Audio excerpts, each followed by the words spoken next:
Assalamualaikum warahmatullahi wabarakatuh. Apa kabar anda semua? Bertemu lagi kita dalam channel kisah pengalaman seramku ini, yang mana saya lama tak mengantar video-video kisah seram kerana disebabkan keadaan saya tak berapa sihat. Tapi alhamdulillah, kali ini kita akan mengkongsikan kisah pengalaman seram yang diceritakan oleh seorang penggali kubur secara real kepada saya. Ketika saya tak berapa sihat, saya pergi ke masjid dan pakcik ini menceritakan kisah seram pengalamannya ketika menggali kubur. Untuk sebelum itu, saya mengucapkan berbanyak terima kasih kepada anda yang sudi untuk subscribe, like and share. Semoga channel ini terus berkembang, semakin berkembang, dan saya semakin bersemangat untuk menceritakan terus tentang kisah pengalaman seram. Dan juga saya mendoakan anda sentiasa sihat walafiat, dimurahkan rezeki, dipanjangkan umur, dan juga terhindar daripada segala gangguan makhluk halus di kalangan jin dan syaitan. Seterusnya, tunggu selepas ini.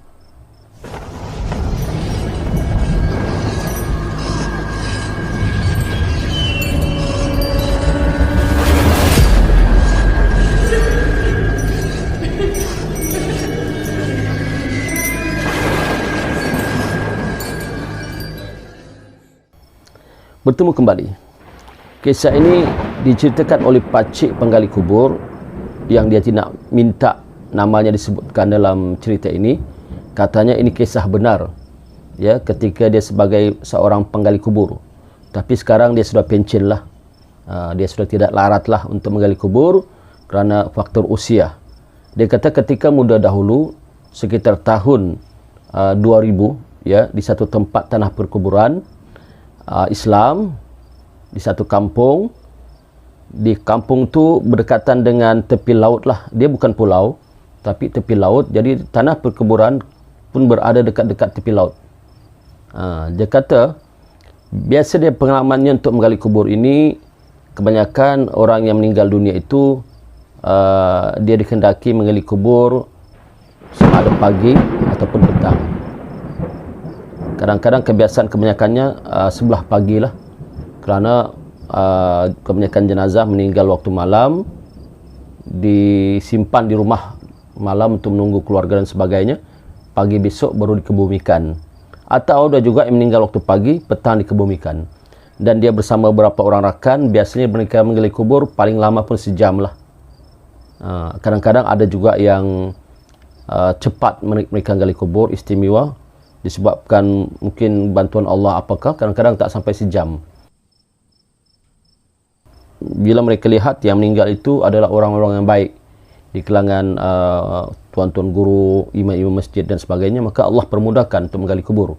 Tapi ada juga dia kata ketika mereka menggali kubur, kubur tak pandai siap-siap, tak boleh siap. Kenapa? Cangkul dengan skop mereka gunakan, tapi malangnya banyak air dalam kubur. Jadi tak boleh dalam. Bila mereka tukar tempat lain, sama juga banyak air. Ini pengalamannya lah.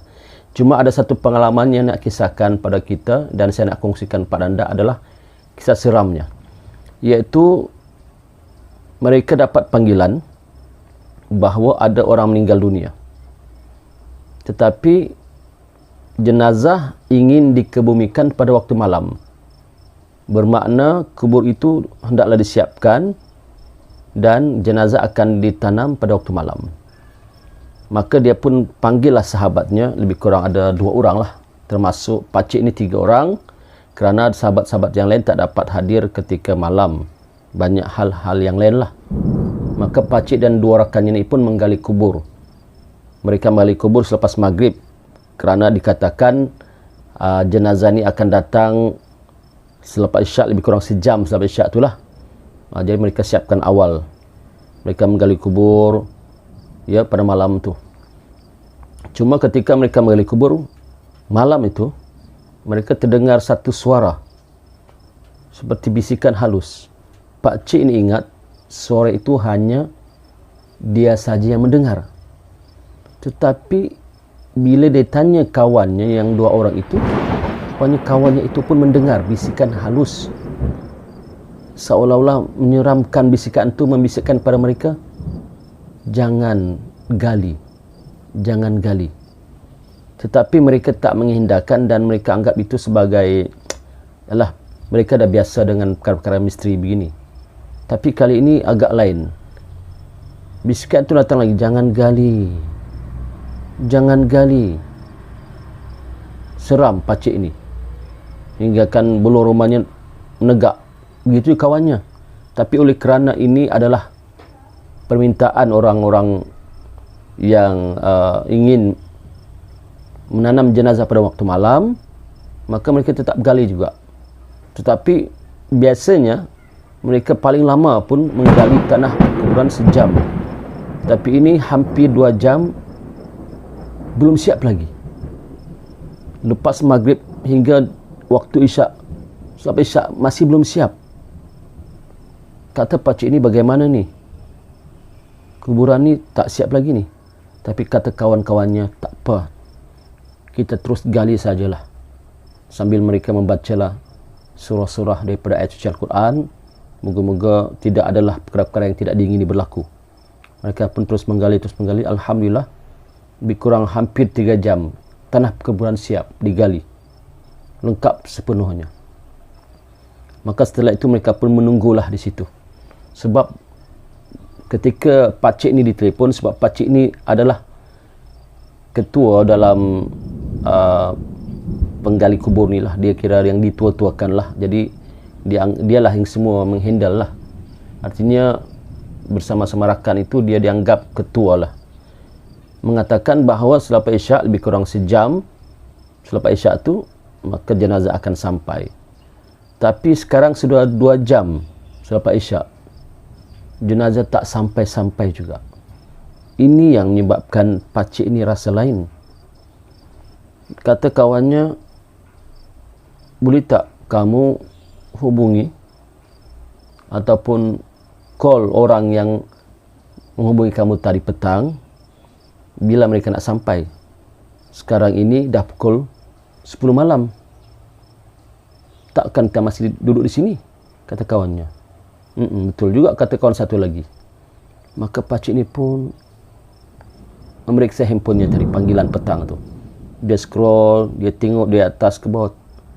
Panggilan yang petang tadi itu tak dijumpanya.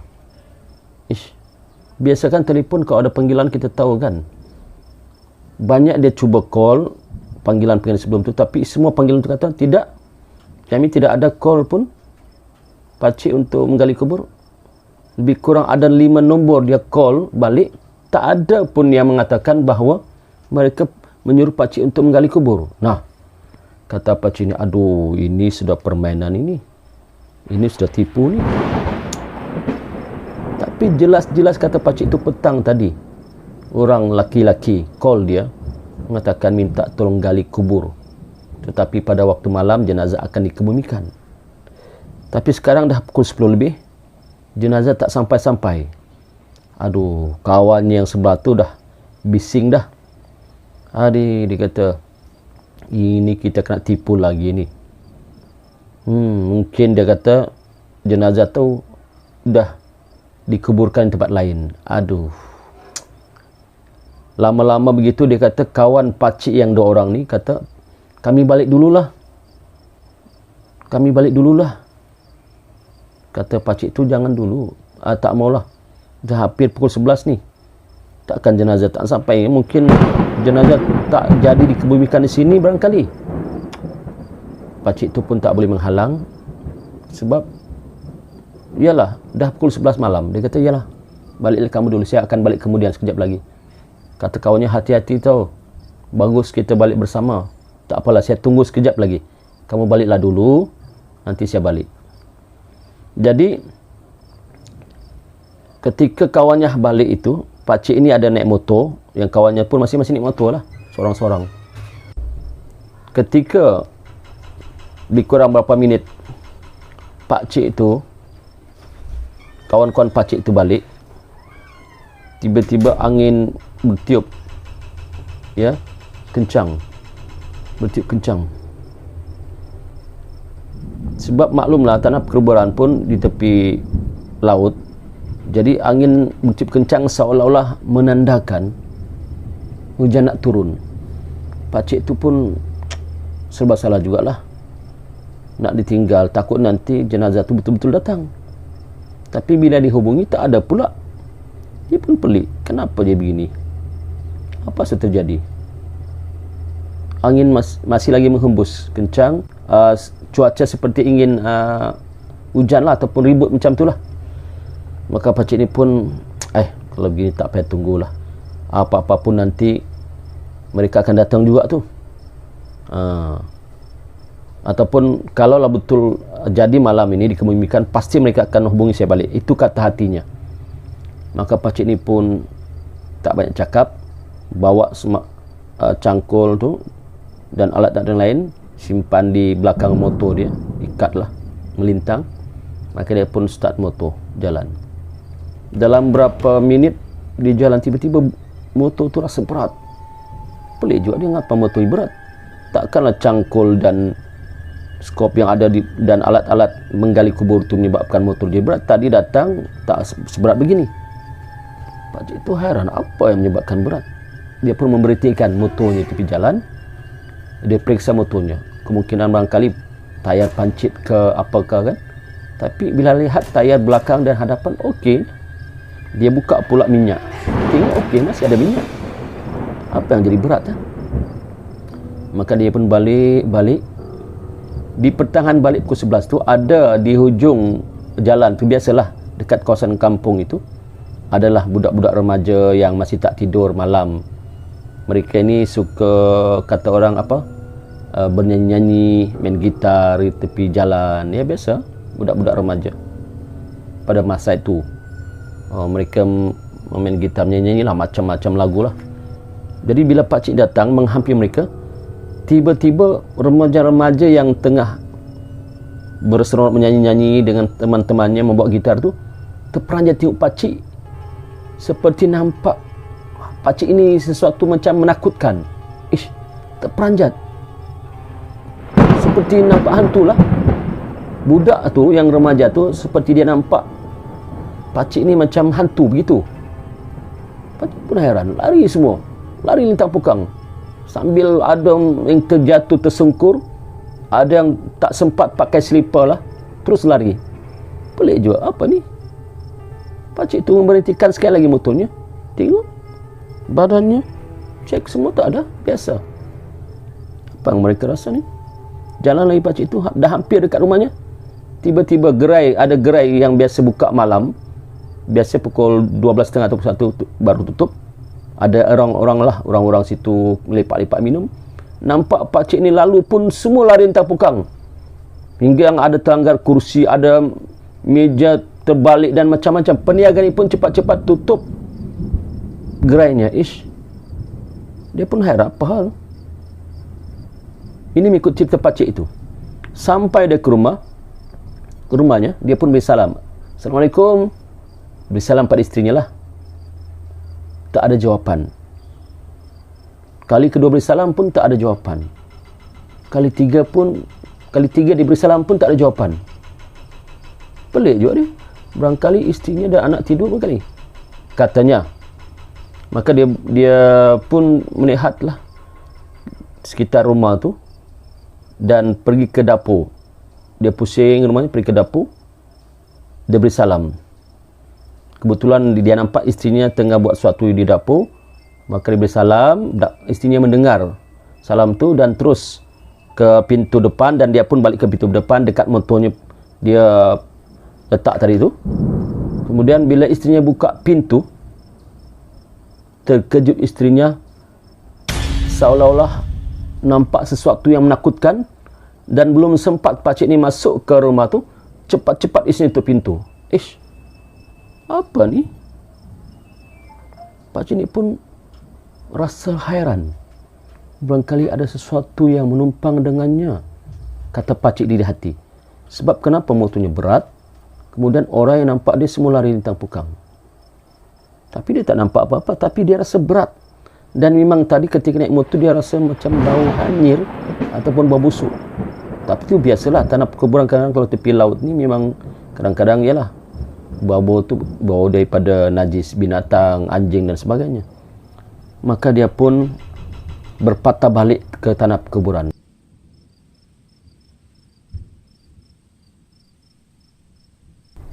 Barangkali ada sesuatu makhluk halus yang menumpangnya balik.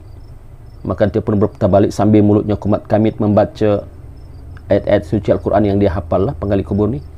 Sampai di tanah perkuburan tu dia pun bercakap berdialog sendiri, yang mana dia mudah-mudahan dialognya ni ataupun cakapannya ataupun ucapannya ini didengar oleh makhluk halus sekiranya ada menumpang dia.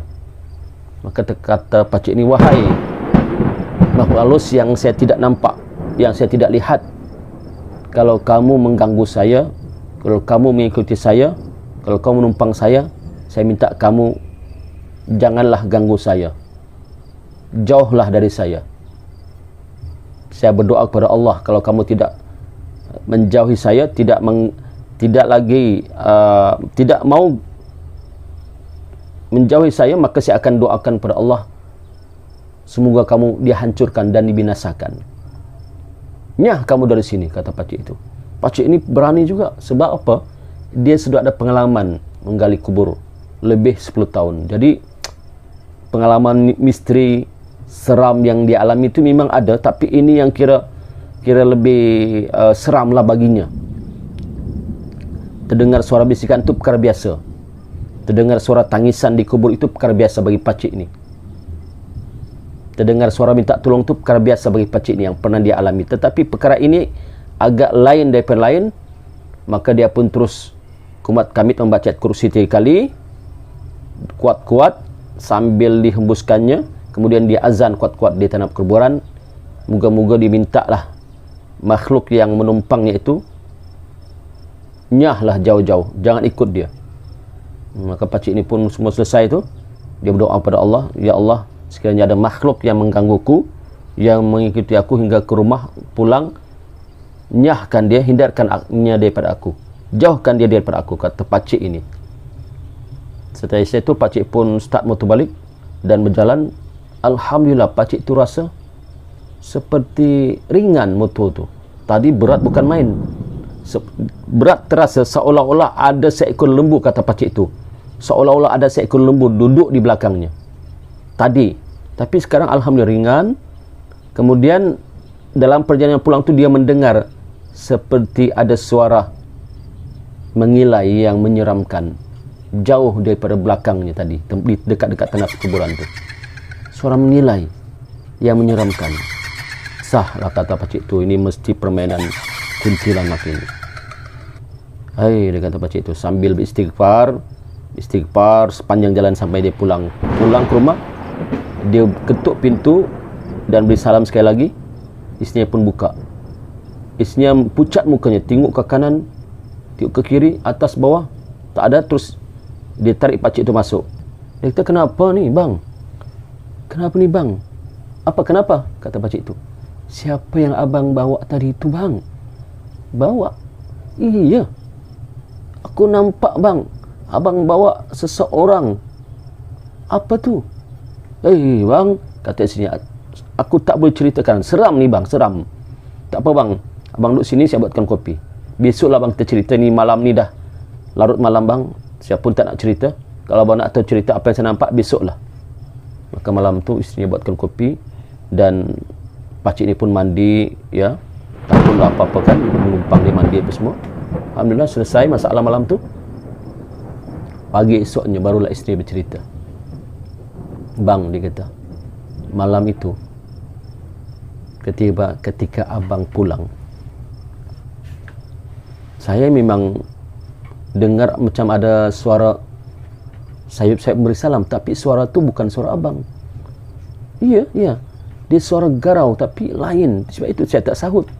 Tapi bila abang pusing ke dapur dan saya nampak abang, barulah saya yakin rupanya suara abang. Tapi kenapa suara abang lain? Iya. Macam suara abang tu berlapis. Abang bersalam, Assalamualaikum, tapi macam ada lapisan di belakang suara abang, dia kata. Lepas tu bang, bila abang buka pintu, astagfirullah bang, saya nampak ada sesosok tubuh wanita berambut panjang bang. Wajahnya menyeramkan bang, sampai aku tak boleh katalah bagaimana bentuk wajahnya tu. Berdiri di sebelah abang. Itu sebab saya tutup pintu balik bang. Iya ke? Iya. Astagfirullahalazim, kata pakciknya. Patut pun saya lalu di depan budak-budak remaja yang tengah menyanyi-nyanyi malam-malam tu pun lari lintang pukang. Saya lalu di depan gerai pakcik itu pun, pakcik tua tu pun, mereka semua lari lintang pukang. Barangkali mereka nampak ni. Iyalah bang. Barangkali macam itulah bang. Tak apalah, nanti besok abang tanyalah dengan mereka tu apa yang terjadi. Saya pun tak nak cerita panjang lah bang. Seram, kata isterinya. Astagfirullahalazim, kata pakcik ni mengakhiri cerita ini. Dan itulah pengakhiran cerita yang pakcik itu ceritakan pada saya ketika saya bertemu dia di satu masjid pada malam Jumaat baru-baru ini. Jadi para penonton sekalian, itulah cerita yang saya akhiri dengan kisah tadi, kisah seram, pengalaman seram seorang pakcik penggali kubur. Moga-moga ia dapat memberi kita pengajaran, iktibar dan pengalaman yang menarik bahawa berhati-hati ya dengan makhluk halus, dan hendaklah kita sentiasa membaca doa pelindung, doa pelindung diri kepada Allah SWT. Moga-moga kita terhindar daripada segala gangguan makhluk halus. Sekian, ampun maaf dari saya. Bertemu lagi. Assalamualaikum warahmatullahi wabarakatuh.